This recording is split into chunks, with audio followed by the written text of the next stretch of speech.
Yes, dahil nakilala mo ako sa ginintuang sandali sa iyong mga horoscope. Kaya huwag laktawan ang video na ito.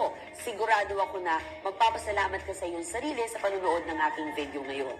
Napakaswerte ng mga babaeng 1976 dahil tugma ang kapalaran mo sa alindog ng Fox Queen. Ito ay isang anting-anting para sa 1976 na kababaihan. Ang Fox Queen ay may matalas na mga mata na tumutulong sa iyo na mabilis na makilala ang mga pagkakataong makakapagpabago ng buhay.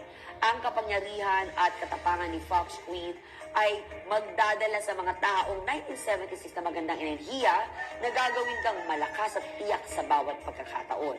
Sa pagsusuklay ng Fox Queen ng mga feng shui quartz stones, ito ay magiging isang perpektong anting-anting para umunlad ang iyong karera. Magiging masagana ang iyong pananalapi at matutupad ang iyong kaligayahan. Kapag dinadala sa tabi mo, makakatulong ito sa iyo para makaakit ang lahat ng pinakamahusay na enerhiya mula sa lumilipad na bituin ng kayamanan at itaboy ang mga espiritu. Magiging conscious ka at magiging matalino ka sa paggawa ng napakahalagang desisyon mo sa buhay. Mas mataas ang sahod at bonus ng mga empleyado. Uunlad ang mga negosyante sa kanilang karera. Ang paglalapat ng Fox Queen sa mga kababaihan ng 1976, sila ay magtatagumpay sa lahat ng bagay na parang sinusuportahan sila ng mga maharlika. Lalo na sa gininto ang panahon na ito.